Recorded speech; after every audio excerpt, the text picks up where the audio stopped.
Hello there, Films Recapped here. Warning, before we begin, there will be spoilers ahead. Today, I'm going to describe The Hitchhiker's Guide to the Galaxy, an American science fiction film. There is a young man by the name of Arthur Dent. When he wakes up one Thursday morning, the objects around him begin vibrating on their own. It turns out that this is the result of construction workers who intend to demolish his house to make room for a freeway. Arthur, who refuses to accept that his house is being demolished, attempts to obstruct the workmen by lying down in front of them. Soon after, his pal Ford arrives at his residence. He then informs Ford that his house will be demolished by construction workers soon. Ford claims that something more important is about to be demolished than Arthur's house. He gives out all of the beer he brought with him to the construction workers. They go to a local bar once they've shared it. Ford explains that he is not from Earth, but rather from another galaxy. He claims that the Earth will be destroyed soon. Arthur does not believe anything he says. To persuade him, Ford tells him about their first meeting, when he first arrived on Earth and tried to shake hands with a car. At the time, Arthur, who observed this,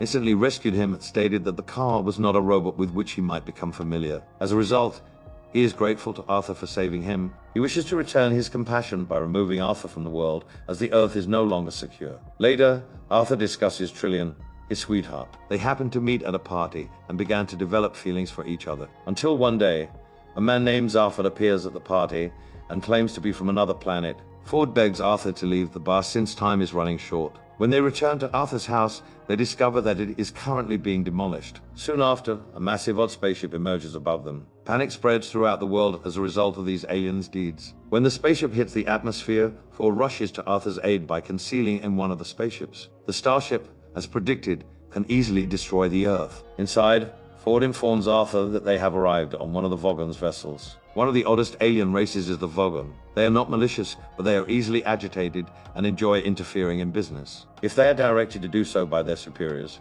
they will resolve the issue as soon as possible. Vogon is the same as a space patrol officer. In essence, they will act if they receive orders from their superiors. Meanwhile, Ford implants a mysterious gadget into Arthur's ear that can translate all languages in the universe. Soon after, the Vogon finds the two of them on the spacecraft and quickly apprehends them. They are thrown into space, but fortunately, another spaceship enables them to join inside. Ford is taken aback when he meets Zarford, who turns out to be his cousin. Zarford is also the galaxy's newly elected president. He defeated Cavula, who is also running for president. Not only that, but he has two faces, each with a distinct personality. Arthur is taken aback when he sees Trillian again. When she met Zarford at the party earlier, he was taken to outer space. Meanwhile, Zarford was sworn in as president of the Republic. He unintentionally stole a technologically advanced spaceship. Due to his theft, a vice president named Questula joins forces with Vogon to recover him. He purposefully hijacked the ship in order to learn more about the planet Magrathea. He then displays ancient records that demonstrate that millions of years ago,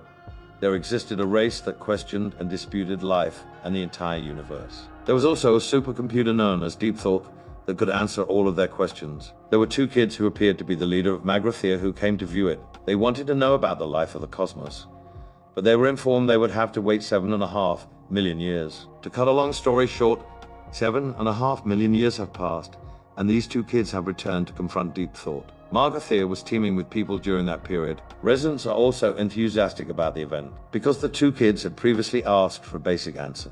Deep Thought only responds with 42. Everyone who hears this immediately becomes perplexed since they don't know the solution. It claims that the two children's queries were difficult to grasp. They just inquire about life and the universe without elaborating on their inquiries. Until now, the disappointing answer 42 has remained a mystery. After hearing the recording, Zarford intends to travel to Magrathea to seek explanations about the cosmos from Deep Thought. When they arrive at the planet, they deviate to Vilford or VI, headed by Cavula. When Zarford arrives, he asks Cavula for the exact coordinates of Magrathea. He wants to reveal the exact coordinates in exchange for Zarford bringing him a special weapon from the planet. He instantly severed one of Zarford's heads as a guarantee. When they decide to leave, a group of Vogons arrives to transport the president back to his home planet. They believe Arthur and his companions kidnapped Zarford. Unfortunately, Trillian is apprehended by the Vogon and sent to their planet. The others figure out a way to save her swiftly. They quickly reach the planet by using a miniature spaceship. Soon after, Trillian learns from the Vogon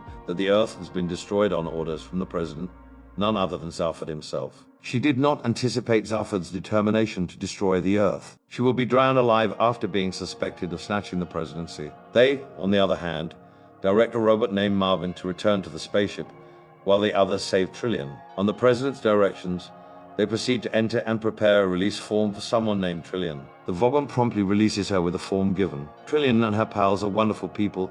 He and the Questioner realize they had no intention of kidnapping Zafod, but there had been a misunderstanding amongst them all. Trillian is enraged at Japad after being released from prison because he's ruined the Earth. They then quickly flee the area. Questioner and Vogon decide to pursue them in order to monitor Zafod's activities. Finally, they all arrive to Magrathir. Forward, Zafod and Trillian are able to enter the gateway to Deep Thought, but Arthur and Marvin are unable to do so. As a result, they can only wait at that location. After a long period of waiting, a man named Slar approaches them. He is a specialist in the creation of planets. He then invites Arthur to witness his project. At the same time, the others are able to use Deep Thought to inquire about the cosmos, but it unfortunately provides no response because they don't get an answer.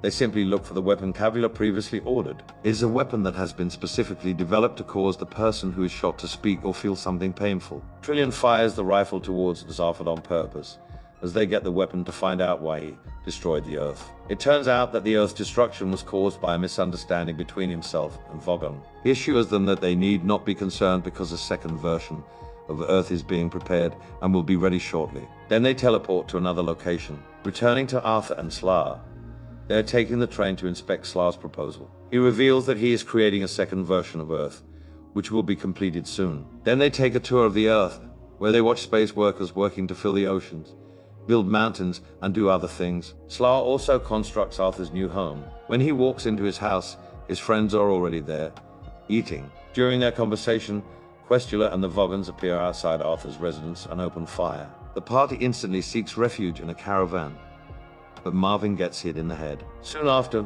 Marvin awakens and pulls out the weapon he received in Magrathir. The gang of Vogons immediately collapses as a result of the shot. They are transported back to their planet by spaceship as Zafod reunites with Questioner. Finally, they decide to go to a restaurant at the far end of the cosmos, while Slar and the other employees finish the new Earth. They don't forget to include plants, animals, and humans, as well as the Earth as a whole. Subscribe to see more videos like this one. Please turn on alerts and leave a like to support the channel. Thank you for watching.